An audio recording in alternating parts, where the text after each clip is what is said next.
Good afternoon, everyone. Let me share the screen.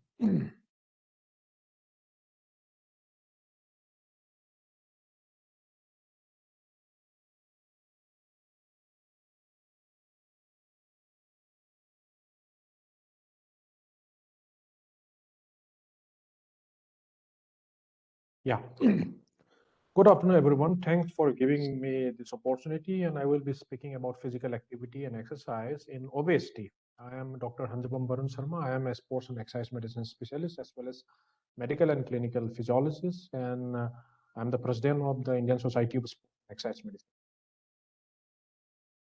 So let's talk about interventional physiology. Everybody knows about the subject of physiology. Medical physiology is a very old subject, but interventional physiology, clinical interventional physiology is a new field of physiology where different knowledge of the physiology, we have to apply different knowledge of physiology for, patient management and for prevention, promotion of health and treatment and rehabilitation of different clinical conditions. And sports and exercise medicine is one of the branch of the clinical interventional physiology, where the sports medicine and exercise medicine component is there, especially exercise medicine component, where the use of the exercise and physical activity for the promotion of the health and fitness, as well as for management of different clinical condition and injuries. The other subject of branches of the interventional clinical physiology is functional medicine as well as lifestyle medicine, where different physiological intervention are being used for treatment of the different conditions, medical conditions, before going into pharmacotherapy as well as surgery. And we use different the concept of the what we have to apply is we have to apply the different principle of the physiology, like nutrition, exercise, sleep, and different other factors in functional medicine as well as lifestyle medicine. Going ahead with obesity, let's talk about the burden of obesity. Everybody knows that obesity, it's increasing as a pandemic proportion now. Like global obesity rate is approximately around 45%. And if we see the WHO report of 2016, 39% of the adult equal to more than 18 years, they are overweight, and 13% of among them are obese. For 5 to 19 years, 18% are either overweight or obese, and 6% girls and boys are obese. For less than 5 years, 41 millions are either overweight and obese, and it has been proposed by some authors that by 2020, nearly 1 in 2 adults will have obesity, and nearly 1 in 4 adults is projected to have severe obesity by 2030. And the economic burden of obesity is also there, and it has been said to reach by average of 3.6 percent of GDP by 2060. It was reported by British Medical Journal. So obesity, it's a severe issue what we are facing now, and this obesity has been associated with a lots of clinical conditions. Whether it may be because of the insulin resistance leading into diabetic mellitus, or it may be different conditions which is associated with the increased estradiol. It may be breast or endometrial cancer.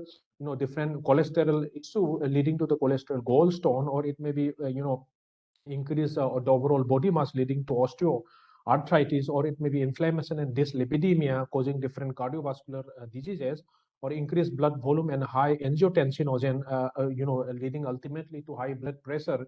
And it is also associated with pharyngeal fat deposition leading to the sleep apnea and social stigma and depression and all that stuff.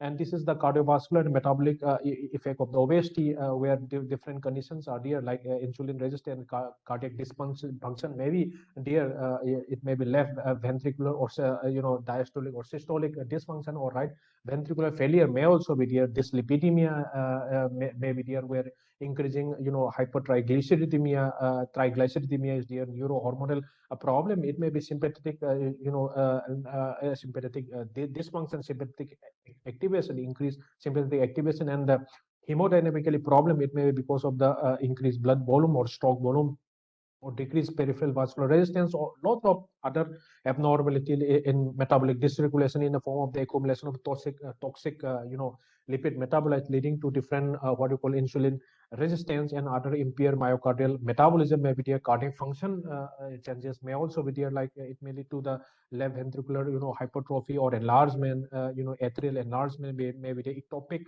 lipid accumulation in a different organ, like maybe musculoskeletal, it may be in the muscles, or it may be in the what you call liver, and leading to different abnormality associated with the insulin resistance, or it may be low grade systemic inflammation. And each and every the conditions of what we are facing is because of the prolonged low grade systemic inflammation, be it cardiovascular system, be it cardio metabolic abnormality, be it insulin resistance.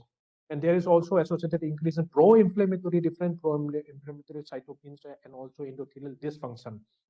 And the abnormality can thus be divided into two types, which may be associated with the metabolic consequence of the obesity, or which may be because of the weight itself.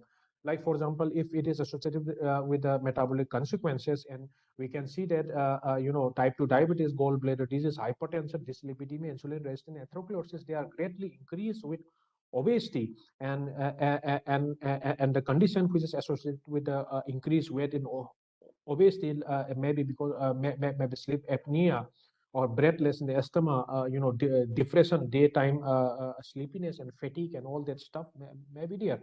Or osteoarthritis, respiratory problem, hernia, and different psychological problem may be moderately increased because of the associated increased weight, or because of the metabolic consequences. There may be increase in coronary heart disease, stroke, gout, or uricemia, and slightly different cancer like breast cancer, endometrial cancer, colon cancer may be increased, or reproductive abnormality may be there, impaired fertility, polycystic ovary disease, skin complication, different cataract may be there, or because of the weight there may be a slightly increase the problem of a varicosity of the vein, or different musculoskeletal problem, like back pain or stress, incontinence, edema, and cellulitis. So these are the different conditions which may be associated with being obesity. So obesity is one of the most important problems which we are facing, and we have to find a way so that we may counter this problem at the root level. So going ahead with the slide, what about the physical inactivity? What is the contribution of the physical inactivity as far as the increasing obesity trend is concerned?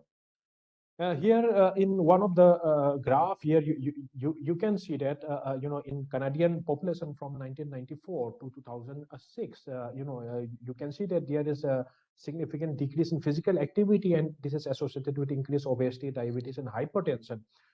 And also in this study which was published in 2014, where US adults were followed from 1988 to 2010, you can see that the increase in BMI in the ideal group means the group which is having that sufficient physical activity, leisure time physical activity, as compared to the group which is having moderate level of physical, intermediate level of the physical activity, or which is having none, no as such reported leisure time physical activity. So here you can see that as far as women are concerned, the increase in BMI was around 6.14 percent change was there when it was compared with intermediate those who are having intermediate level of the leisure time physical activity, and it was 8.75 percent increase when it was compared with the female who are having none reported leisure time physical activity. In the same way, for male, we can see that in a non-Hispanic white, the increase was 1.36 in case of the intermediate, as well as none in case of the none, it was 2.52. So from this point, we can see that there is increase, in BMI. in women as well as the men, in those group who are which are having intermediate or no reported leisure time physical activity. Same thing is also there for waist circumference also, as compared to the ideal the group, the ideal females who have reported the leisure time physical activity, recommended physical activity, as compared to them, those who have reported intermediate, for women in non-Hispanic group, we can see that 4.6% increase for there. Or for the women who are having none, the 7.19 increase was there. For men, in case of the Mexican American, you can see that there is increase in 0.55 as compared to the intermediate group, or in compared to the non group, there was 1.16 percent increase was there. So BMI and the waist circumference trend was reported to be associated with the physical activity. But surprisingly, in this study, the authors have reported that there was no specific association was there with the calorie intake. And the adjusted BMI were 8.3% to 1.7% higher among the women and men respectively, with no leisure time physical activity.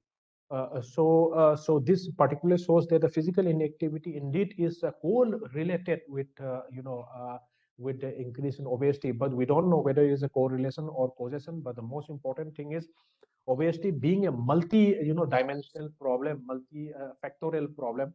Physical inactivity is one of the factor, and there are other factors also, like most important, the dietary factor, which has to be taken into consideration. And that's why in some other study where like here in this study, in women health study, which were they were followed from 1992 to 2007, and reported and published in 2010 in JAMA. Here we can see that as far as these women are when a different age, a BMI group of women were considered depending upon the level of the physical activity. And you can see that the statistical significance was only there in case of the woman where BMI was less than 25 kg per meter square. So, and other there was no statistical significance as far as increase mean increase in weight in kg was concerned. In the same way, as far as odds ratio for weight gain of equal to more than 2.3 kg over any 3 years was concerned, you can see that the statistical significance was only there in case of the 25 kg per meter square, and hence physical activity was associated, was reported to be associated with less weight gain only in BMI of less than 25, per kg meter square in women. That means the woman in normal weight, and during this interval, the women were in normal weight, and the gain in weight was less than 2.3 kg over 13 years, and they were associated with an average of 60 minutes per day of moderate physical activity. That means physical activity doesn't significantly affect the weight loss or weight gain, and we can see that there is no increase weight loss was there in the intense exercise group as compared to the low and moderate level. That means physical activity, the intensity of the physical activity was not significantly related with reduction in weight and all these things. So conflicting data is there. Other authors says that physical activity was significantly associated with gain in BMI or waist circumference and not the calorie intake. And this recent one of the largest trial women health study, they reported, said that physical activity is not so important. So there that means there are other factors. So what does all this conclude? The conclusion is that physical inactivity is just one factor, and there may be many other factors, and diet and a dietary pattern is one of the most important factors which everyone has to consider as far as obesity and overweight is concerned, apart from the physical activity. One cannot restrict to only physical activity and exercise. You have to deal with diet is extremely important. Going ahead with the data, here I want to show this graph. Here you can see that we all know that the prevalence of the diabetes is predicted by obesity. Here you can see the linear relationship between them. But what about this country which is lying on the extreme left, or upward and left? and the country which are lying on the extreme downward, like for example Pakistan is here, India and Pakistan and all these country, they are basically associated with a higher diabetic prevalence with less obesity prevalence as compared to other countries. And these are the certain countries like you can see the Mongolia, where the increase, the prevalence of obesity is there, but the diabetic prevalence is not so there. So the linearity is not there in this country. So how we are going to explain this? This can be explained by different, type of the obesity we have to consider depending upon the weight, body fat distribution. Like for example, we can divide the obesity, the pattern depending upon the pattern into metabolically healthy obese as well as metabolically unhealthy obese, where in case of the metabolically healthy obese, the subcutaneous, healthy subcutaneous, relatively inert, fat deposition is there. In case of the metabolically unhealthy, there is a large deposition of the visceral fat is there as compared to the subcutaneous fat. And in case of the metabolically healthy, you can see that the adipocyte side is not there. There may be hyperplasia of the adipocyte, but hypertrophy is not so there. And in case of the metabolically unstable or unhealthy case, the adipocyte may be increased, which is associated with the increased inflammatory marker lipid, the lipid storing capacity of the adipocyte will be relatively less, and resulting into the spilling of overall lots of free fatty acid and others, and ectopic fat deposition is there in case of the skeletal muscle or in case of the liver, and hence resulting into the decreased insulin sensitivity and all that stuff. Whereas in case of the metabolically healthy, you can see that the subcutaneous fat is there, and this subcutaneous fat being relatively inert, and they doesn't have not so much increase in inflammatory marker or lipid storing capacity is also retained, and hence insulin sensitivity is not so deranged as compared to metabolically unhealthy obese. Same way here you can see here in this the MRI, you can see that as compared to the upper one, the lower one, there is subcutaneous fat mass is not so great in compared to the upper one. But however, the fat deposited in the visceral tissue, visceral organ is very high as compared to the upper one. That's why the lower diagram is basically telling about a metabolically unhealthy obese, where the position of the visceral adipocyte is very there, very much there. And the upper one, maybe the where the fat deposition is there, subcutaneous relatively healthy fat deposition is there, with relatively less deposition of the visceral adipocyte, and hence they are basically metabolically healthy. So this basically tells about the concept of the TOFI, where the TOFI stands for thin outside and fat inside. The thin outside is thin, relatively less subcutaneous fat is there, but the fat inside, all the fats are deposited in the visceral, which are visceral adipose tissue, which are very much metabolically abnormal is there. So this concept one has to know. And why this is important is because the exercise can also affect the already obese person. If we do a regular exercise, and if we do different type of exercise targeting different component of the fitness, and by increasing the different fitness, in spite of the having same BMI or percentage body fat, a certain protective effect is always there in case of the obese people who are doing regular exercise. Like here you can see in this example, like in this graph, the different in the x-axis, this is the normal weight active person, normal weight inactive person, overweight active person, overweight inactive person, obese active person, and obese inactive person. So the prevalence of the hypertension, you can see that in case of the overweight, those overweight who are doing a regular activity, physical activity, the percentage, the prevalence of the having high blood pressure is significantly lower as compared to the one who are inactive. Same thing in case of the obese also. Those obese who are more physically active as compared to the obese who are not so physically active, the prevalence percentage is lower in case of the obese who are more physically active. In the same way, you can see that this was a study which we have done in 2016, where we have compared, different fitness parameter, aerobic fitness parameter in case of the diabetic type 2 diabetic males and control, that is healthy control. And you can see that, VO2 max is significantly lower in case of the diabetic.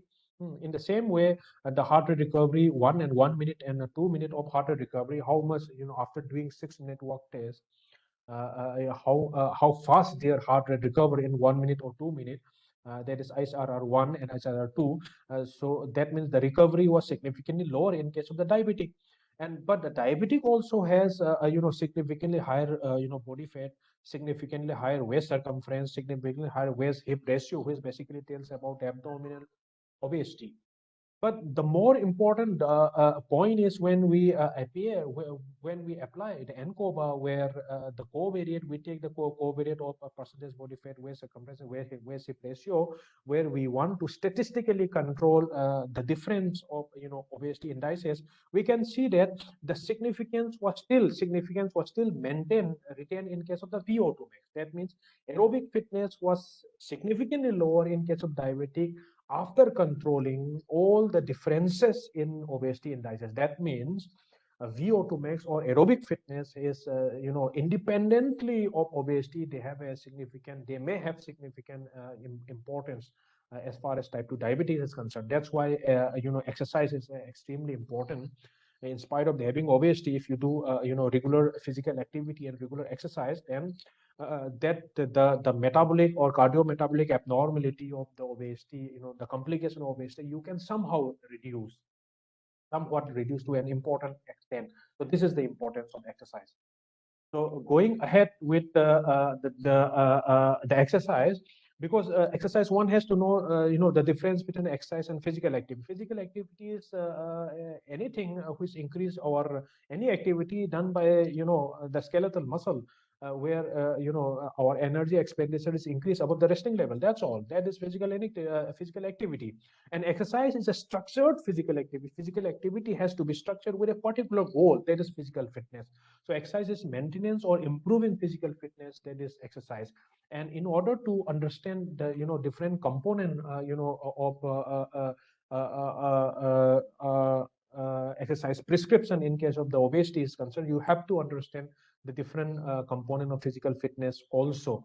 Like physical fitness can be divided into health related. It may be cardiorespiratory fitness, just like what I have told you. VO2 max is the gold standard for cardiorespiratory fitness. There are lots of other indirect measure of the VO2 max or cardiorespiratory fitness. Maybe the body composition is very important, where our aim is reduction of the percentage body fat, especially the visceral fat, and increase in lean body mass, or skeletal, musculoskeletal mass, muscle strength. Muscle strength is also very important, where by giving different exercise regimen, we want to increase the muscle strength. Like for example, I'm giving just in one example, simple example, like hand grip. The one hand grip strength has been reported to be a significant predictor for all cause mortality as well as morbidity, and there is also important of the muscular endurance and flexibility also. So these are the different health related component of the physical fitness. These are the basically targeting, the different body composition, muscular strength, muscular endurance, and this is for aerobic fitness, cardiorespiratory endurance. And again, and physical fitness can also be skill related, like it may be agility, coordination, balance, power, reaction time, and speed, where different exercise regime with program we can make in order to target this component. These are not only important for sports player, but also for different special groups, like for example elderly population, where the balance training, coordination, we focus on balance training important, because as all as comments, as there may be increased chances of the sarcopenia, as well as sarcopenic obesity is there. And we have to counter that sarcopenic obesity by giving different strength by giving strength training, or or excuse me, by giving strength training, proprioceptive training, balance training. And this has an important component, like strength of the what do you call uh, uh, lower leg of the strength of the lower leg is also extremely important, and skill training are also important for as far as different sports is concerned. So going ahead with the principle of the exercise training, before going into the exercise prescription, one has to understand, exercise training concept, where it can be understood by just remembering this sporty word. S stand for the specificity, or it is also known as, SAID, where specific adaptation to the imposed demand. That means the exercise training has to be specific, as per the goal which we want to achieve, and it has to be a progressive overload. Also, you have to target, you have to overload your physiological system, accompanied by adequate recovery, so that positive physiological adaptation happens. And reversibility is also important. You have to keep on giving a sufficient stimulus for, in order to have all the physiological adaptation of the exercise to continue. Otherwise, it will go into a detraining effect.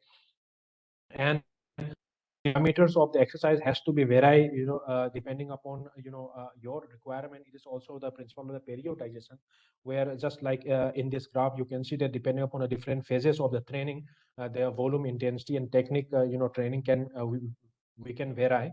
And another one is the principle of the individuality, where you must know that one size doesn't fit for all. You have to individualize each and every exercise depending upon the particular person. Similarly, for exercise prescription, also one has to understand the principle of the FIT BP, where the FIT stand for frequency, how much exercise you have to give, how many times you have to give. It may be per week or per day. And intensity, how much intensity you have to give, how much duration of that particular exercise may be there, the type of the exercise. The volume is nothing but the frequency, intensity, and time duration. They basically all 1 to 3 comes under volume. And about the progression, because it has to be progressively overall, otherwise plateau phase will be there. You have to break that plateau of the physiological adaptation. And different, different combination of the exercise we can give. It may be aerobic exercise, resistance exercise, flexibility, strength.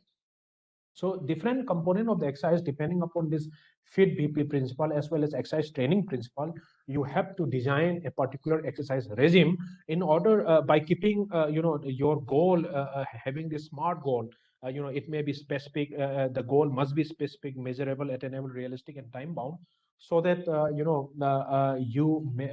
your program is successful, and you achieve a significant improvement in one of the fitness, component which you are targeting. So that's why different exercise regime you have to. It may be strength training, it may be flexibility training, it may be cardiorespiratory endurance, it may be balance training.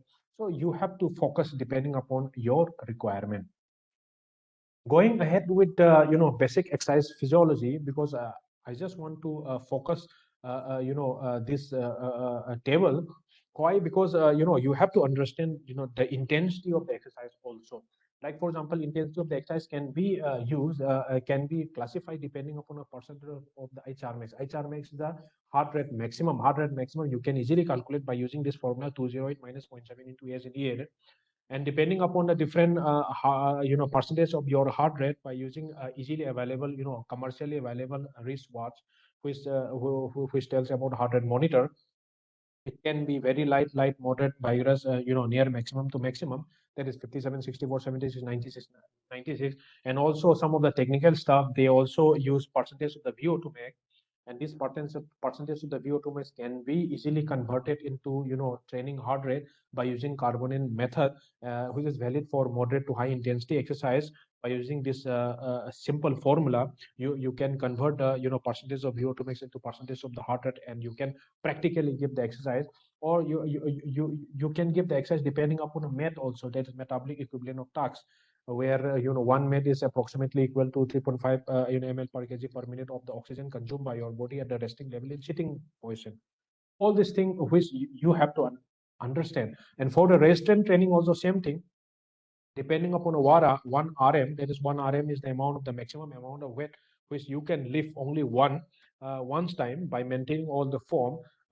By as a percentage 1 RM, you can classify the resistance training into light, very light, moderate, vigorous, and near maximum, like 30, 50, 70, 80, 85, 85. So this thing you have to understand. And also depending upon different energy system, you can also approximately target your exercise type. by just giving the training or by just doing the exercise, depending upon your maximum heart rate. Like you can target a ATP PCR system here, 90 to 100% of the HR max, or it may be aerobic system, which you may target around 55 to 60, 55, 60 to 90% of the HR max. All these things. So all these details I have already mentioned in one of the chapter which I have written for EPG Pathshala, which is freely available there in the website of UGC in the name of the sports physiology. You can always go there and check detail and read for further reading. And similarly for warm up and a one warm down, one can do different warm up and a warm down by using a different exercise intensity.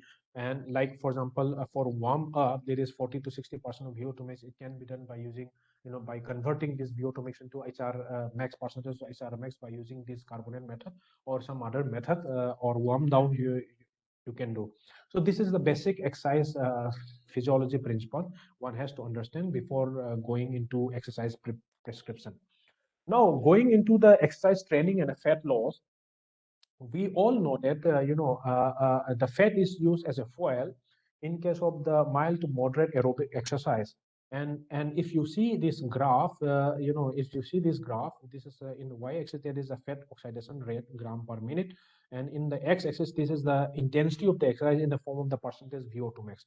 You can see that the maximum amount of the fat oxidation is approximately here. So this zone is known as fat max zone, and it is approximately from 55 to 72% of the VO2 max. This intensity you can easily convert into percentage of your HR max for practical purpose by using carbonate method, and you can prescribe the exercise intensity for having a maximum fat oxidation zone.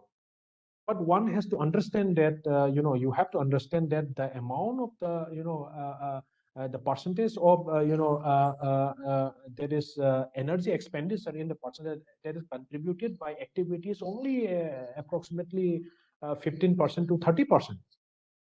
So 15 to 30% is the thermic effect of the activity out of the whole 100%, but 60 to 70% is contributed by your resting metabolic rate. So if you don't, affect your resting metabolic rate, then you no significant energy expenditure will be there because the activity corresponds to only 15 to 30%. And this is a thermic effect of the meal, which is approximately 30%. It is maximally contributed by a protein meal. So we have to focus on different activity or different factor which correspond to which increases our resting metabolic rate, because that will definitely increase our energy expenditure and hence will help in fighting or the obesity and being overweight. So when this is concerned, strength training is very important. Strength training and high intensity exercise, they are these are the exercise which has an important effect on resting metabolic rate. Also here you can see that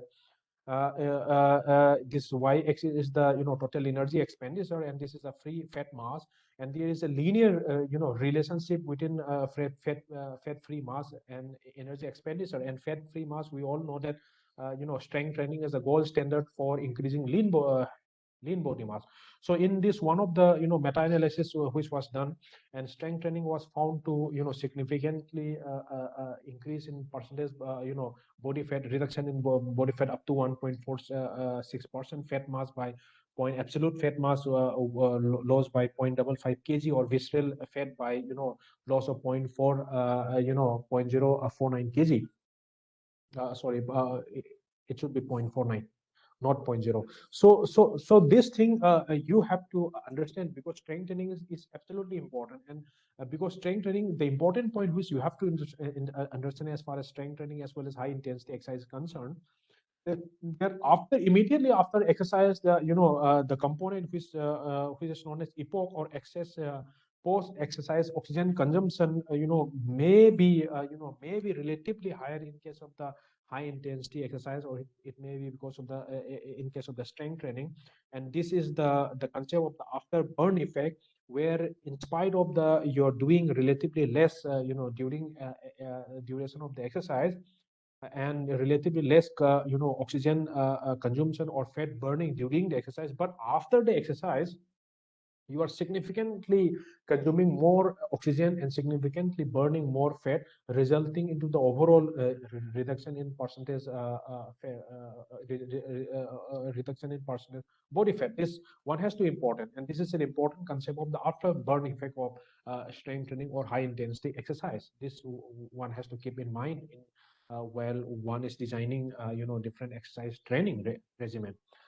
So going ahead with the high intensity in interval training, which it may be cycling or it may be different regime depending upon your design. Like for example, the intensity may be high intense. You can keep vigorous to near maximum intensity of exercise for say less than 45 seconds to 4 minutes, and it may be accompanied with equal to or 1 to 6 minutes of light to moderate intensity of the exercise. And you can design your own high intensity exercise. And we all know that in case of the vigorous exercise, different counter regulatory hormones are increases, whether it may be norepinephrine, epinephrine, glucagon, cortisol, resulting into the plasma level of the glucose. And there is also significant reduction in the insulin level also. So all this counter regulatory hormone as well as increased temperature and all other effect, and because and because epoch increase post excess post exercise oxygen consumption, because of that there is more there may be relatively more significant burning of the fat may be there. Like for example, here in the study 2008, they have reported that this is a changes in the fat mass, in compared to high intensity, exercise, whereas this is the steady state exercise, and this is a control group. You can see that there is significant, reduction in the fat mass, absolute fat mass, when high intensity, interval training, high intensity as compared to the other, as compared to the steady state exercise. And also for the significant reduction was there in case of the central abdominal fat after a 15 week of in case of the 15, so each group they consist of the 15 women, and of the mean age of mean age of 20.2 years, and mean BMI of 23.2 kg per meter square. So there is significant reduction is there if you use high intensity exercise. And a good effect of high intensity exercises, the I mean the amount of the time which you are spending is too less as compared to the traditional continuous moderate intensity exercise. That means you have economy of time, but the effect may be more than the steady state exercise, or it may be equal to also. Like some study like this study, they have reported that as far as lean body mass is concerned, and there is not so significant difference between interval training or moderate intensity continuous training. And also as far as our fat mass is concerned, there is no significant difference between interval training and continuous training also. But the point one you have to remember is high intensity interval training for HIIT, they significantly have lower time. I mean, you don't have to spend too much time doing that. So if you don't have any kind of if you don't have much time, then you can always engage into high intensity interval training, where the all the benefit may be similar to the traditional moderate intensity continuous training, or it may be in some like in some study it may be relatively a little bit higher also. But the point is most of the time it is similar. They are for fat loss and the fat mass, they are similar, and adherence is also important. And see, high intensity interval training, they are accomplished in less time, less than half the time required for MICT, that is moderate intensity continuous training. And but you have to understand that the absolute amount of the fat loss from aerobic training is relatively small, so you have to add strength training also, and strength training is very very much important. And when you add strength training and aerobic training in the same regime, that is known as, it is known as concurrent training. And concurrent training is absolutely important for fat loss. You have to add strength training as well as aerobic training. But depending upon a different goal, like power or hypertrophy or aerobic performance, you have to vary, you have to design your strength training as well as the aerobic training in order to avoid the effect of the interference effect. Because interference effect, as far as the aerobic power is there, interference effect is not so there. But in case of the power, if your goal is on power or strength or hypertrophy, the interference effect may be there. where you have to focus more on the resistant training as compared to the aerobic training. And if you want to add the aerobic training, it has to be high intensity interval training, preferably cycling. Then it will be more beneficial. So going ahead with the exercise prescription for overweight and obese, see, you have to understand a certain point.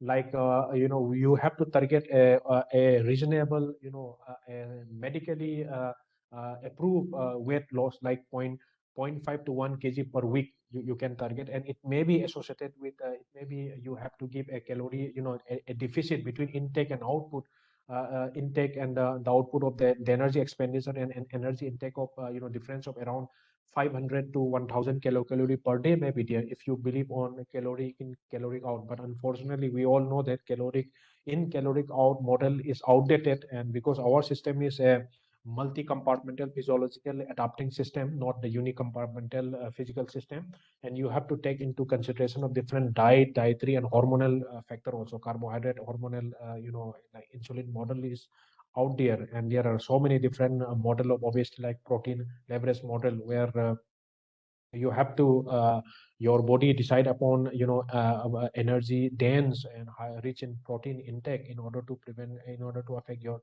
satiety, and ultimately the input of the calorie and all this stuff, which you have to understand. So another important point is, we should aim that aim of more than 3 to 10% of the weight loss or fat loss over 3 to 6 months, and for more than 5 to 10% weight loss, loss of weight, you need aggressive management. And this aggressive management you cannot do alone by exercise. You have to add certain modalities, like time restricted eating, time restricted eating pattern is there, healthy intermittent fasting is there, or you may consider different diet pattern, like low carb high fat, healthy low carb high fat diet, and other different treatment regime, different dietary pattern you have to see. Because for weight loss you have to prioritize your diet, because you cannot outrun your diet. But exercise is extremely also important for increasing different fitness parameters. So this exercise and diet you have to manage. It has to go in hand with hand. So going further with a different example of the different exercise regime, like for example aerobic training, if you want, if you follow the fit principle for overweight and obese, the aerobic training can be done for most of the time of the day. That is equal to a 5 day more than 5 days per week. A resistance training at least 2 to 3 days per week.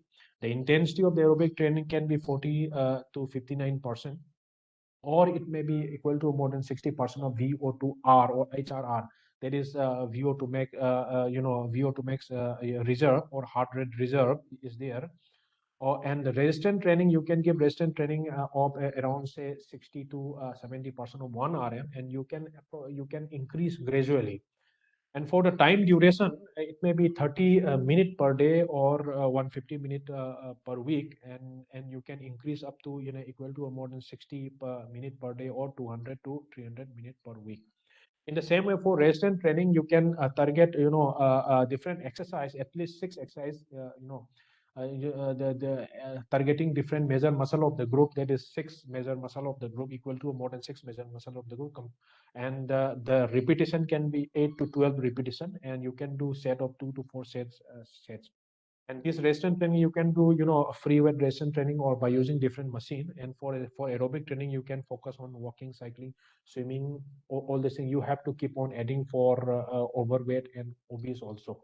One frequently asked question which I face is, if there is obesity, will not, if running will causes increase osteoarthritis or not, and all this stuff. See, you have to understand, if your baseline baseline aerobic fitness is there, if you improve your baseline conditioning of the muscle, then you can do running, no problem. Running doesn't causes knee OA. If your running is on the leisure time activity, or moderate. And because the exercise, excessive exercise effect may be there if you do for a very high volume or high intensity. But for regular person, and for leisure time, or amateur, running doesn't causes any kind of increase OA knee or any other thing. In fact, it is protective because it will develop the muscles, and strength, quadriceps strength, gluteus strength, and other muscular strength has been shown to be protective against ONE. So one has to understand it doesn't causes, but it is protective. So you should not decrease a particular person from doing this exercise. So if you have any problem, then for example, if you are dealing with a very much overweight or obese with a very big uh, muscle strength, then you can always start by using a mild to moderate aerobic exercise or strength training, which is depending upon the non-weight bearing exercise like swimming and cycling, and then slowly progressing into the jogging and then running. So this one has to understand. And strength training is absolutely important as far as all age is concerned, because after the age of the 30, after the age of the 30 or after the age of 30, there is loss of 3 to 8% per decade of muscle mass loss is there. And the muscle mass, the oxygen consumption contributed by muscle is approximately 20%. So if there is a decrease in muscle mass, then your RMR will be reduced, your energy expenditure will be reduced. There is very high chance of overweight, or there is a very high chance of the increased deposition of the fat.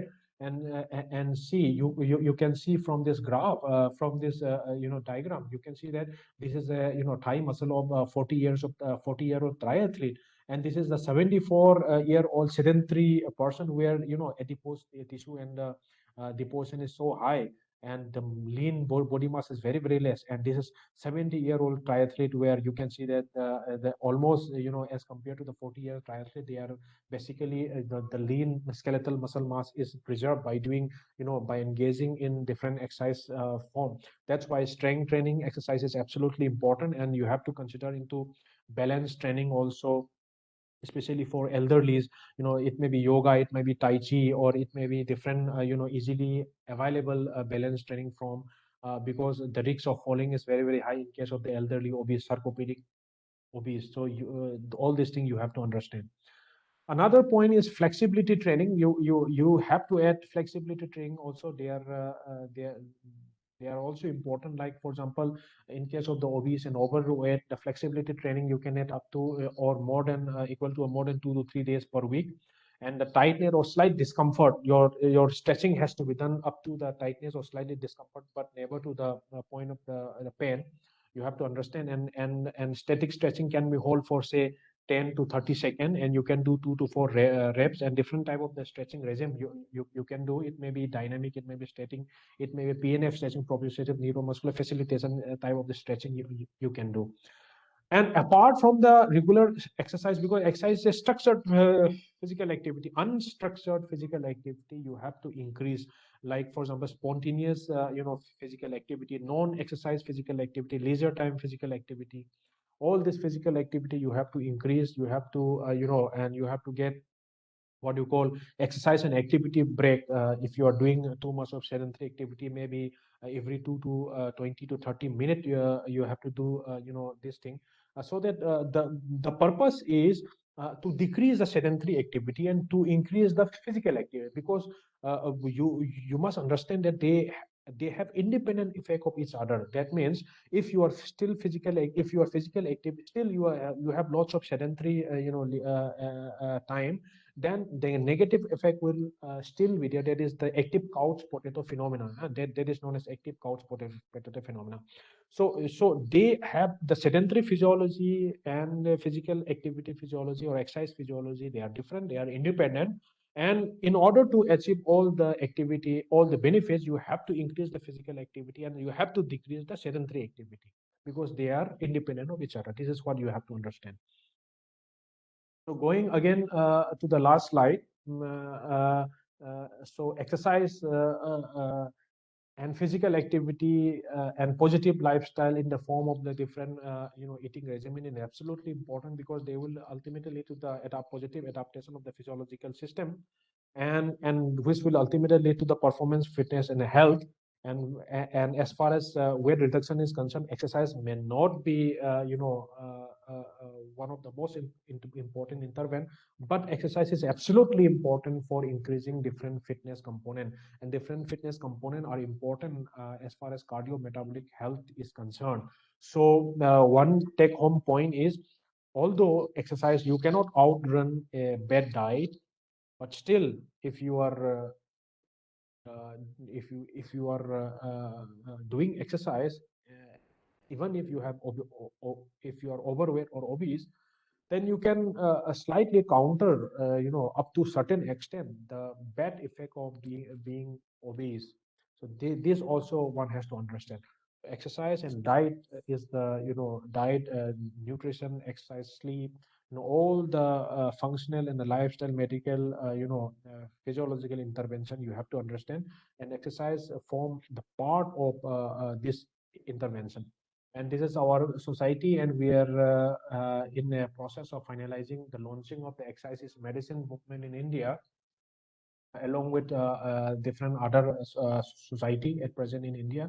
And exercise medicine is a global initiative, as you all know. It is a global initiative to make physical activity and medical care will help promotion, prevention, and treatment of different medical condition by using incorporating physical activity and exercise by different primary healthcare professionals and our society, along with others. We are very soon we will launch the National Center for Exercise Medicine in India. Because this was basically launched, EIM was basically launched in 2007 in USA by American College of Sports Medicine in association with American Medical Association, and they launched it into the global platform in 2010, and in hopefully in 2022 we are going to launch it in India also. Because if a pill is developed which contain all the benefit of exercise, then it has to be the most widely prescribed drug in the whole world. So this one has to understand. The exercise has an important role, in case of the obese, in the form of increasing or maintaining different physical fitness, and which are important for different for maintaining health as well as preventing different cardiometabolic complaints. Thank you very much.